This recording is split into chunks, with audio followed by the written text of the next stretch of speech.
चलिए ध्यान दीजिएगा, पिछले क्लास में जो वीडियो गया था वो वीडियो था हमारा सम इलेक्ट्रॉनिक पे। आज जो है आप देख रहे होंगे थंबनेल लगा हुआ है, थंबनेल लगा हुआ है कोऑर्डिनेशन कंपाउंड, जिसे हम बोलते हैं उप सहसंयोजक यौगिक। ये 12 के लिए काफ़ी इम्पोर्टेंट जो टॉपिक रहेगा। तो आज के दिन हम आपको बताने जा रहे हैं कि डी ब्लॉक में उप सहसंयोजक यौगिक हमारे लिए कितना इम्पोर्टेंट है। ठीक है, उप सहसंयोजक जो है वो अगर आपसे पूछे कि उप सहसंयोजक जो यौगिक होता है वो हमारे लिए कहाँ पे इम्पोर्टेंट है और क्वेश्चन उससे कैसे बनते हैं, तो सबसे पहले हम देखते हैं कि उप सहसंयोजक जो यौगिक होता है, सबसे पहले उप सहसंयोजक यौगिक में डी ब्लॉक जो होता है, डी ब्लॉक, ये डी ब्लॉक के बारे में यहाँ पर सबसे ज्यादा स्टडी होता है। आप देखेंगे कि डी ब्लॉक का एलिमेंट का जो यहाँ पर उप सहसंयोजक यौगिक में डी ब्लॉक का जो एलिमेंट होगा, तत्व होगा, इसका बहुत ही बड़ा योगदान होगा। तो आपसे डी ब्लॉक के तत्व को क्या बोलते हैं, तो आपको याद होना होगा, कभी कभी ऑब्जेक्टिव क्वेश्चन देखने को मिल जाता है, संक्रमण तत्व बोलते हैं डी ब्लॉक के तत्व को। ठीक है ना, कौन से तत्व? संक्रमण तत्व। इंग्लिश में बोला जाता है ट्रांजिशन मेटल्स, ट्रांजिशन एलिमेंट्स भी बोला जा सकता है।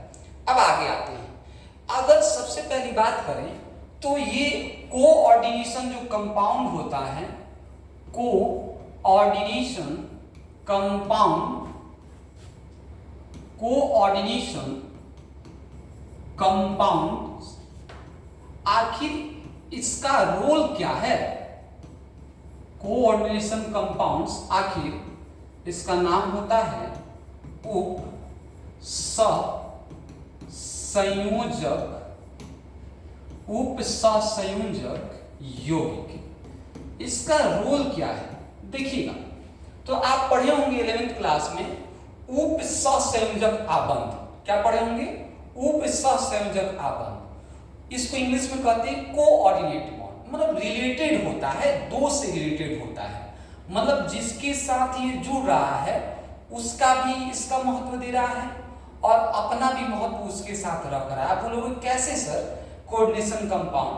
तो आप पढ़े होंगे 11th में या 12 में भी पढ़े होंगे, कोऑर्डिनेशन कंपाउंड का जो सिंबल होता है वो कैसा होता है? तो आप देखे हुए कोऑर्डिनेशन कंपाउंड का जो सिंबल होता है ये होता है। ठीक है, मतलब ये कहना चाहता है कि अगर यहाँ पे कोई है ए है और यहाँ पर बी है, तो ये बी वाले का भी ऑक्टेट कंप्लीट कर रहा है, अष्टक पूर्ण कर रहा है, और ए वाले को तो है ही पहले से। बट यहाँ पे आपको क्वेश्चन कैसे मिल रहे हैं? तो देखिएगा, आपको कभी कभी यहाँ से ऑब्जेक्टिव क्वेश्चन देखने को मिल रहा है। कैसे? तो जैसे पूछा जाएगा, आपसे पूछा जाएगा वहां पे कि बताइए आयरन का रोल क्या है, आयरन यहाँ पे क्या प्रदर्शित कर रहा है?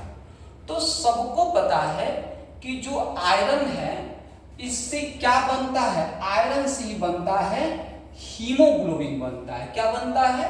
हीमोग्लोबिन बनता है, और हीमोग्लोबिन से बनता है अपना रक्त बनता है, लाल रक्त बनता है। तो आप ही देखिए कि ये क्या है, सहसंयोजक, उप सहसंयोजक यौगिक का रोल निभा रहा है। कैसे?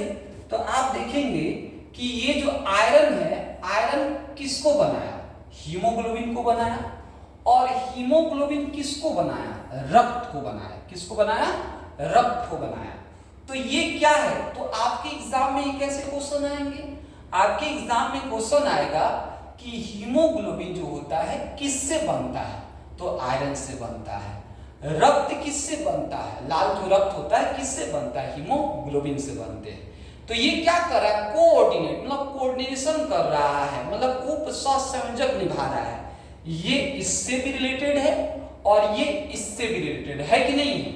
अब एक और यहाँ पे आप देखेंगे कि आपके नोट्स में दिया गया है, जैसे आपसे बोला है कि मैग्नीशियम क्या है, सॉरी यहाँ पे नहीं लिखते हैं, इसको यहाँ पे ले आते हैं, मैग्नीशियम।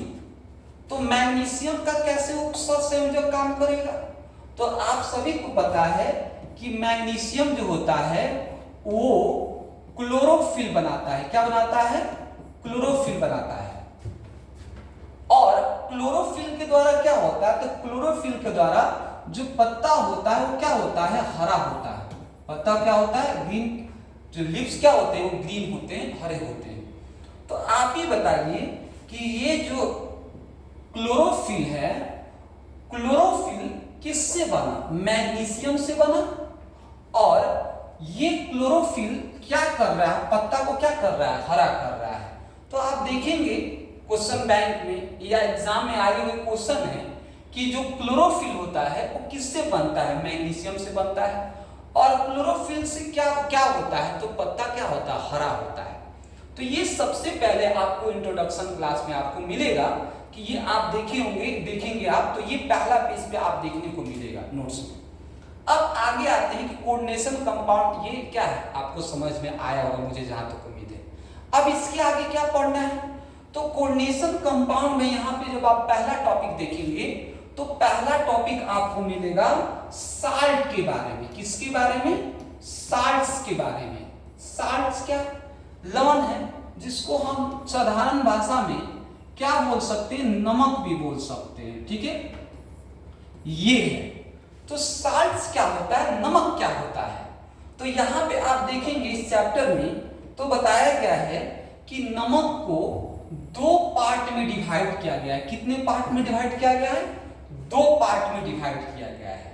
एक साधारण नमक, मतलब साधारण लवण, सिंपल साल्ट।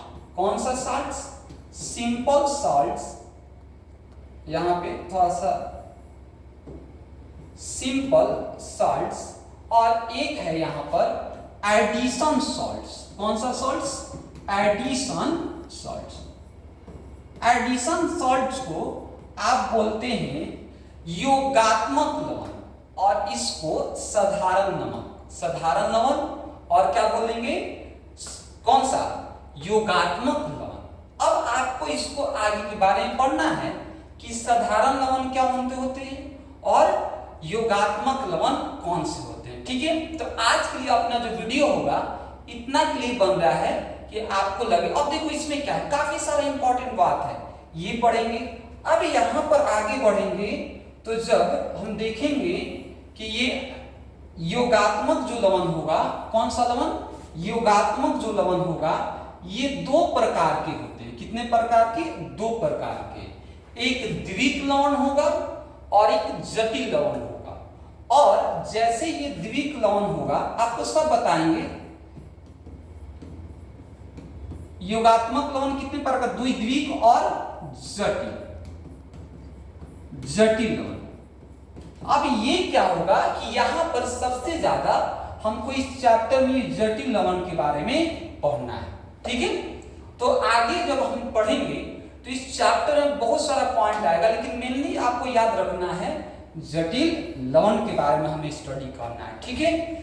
अब आप देखते होंगे एग्जाम्पल के माध्यम से कि जटिल लवण क्या होते हैं, तो आपको सब आपको बताएंगे, जब जैसे लेक्चर स्टार्ट होगा आपको बताएंगे। आप देखे होंगे इस तरह से K4FeCN6 और ऊपर में माइनस क्या, -4।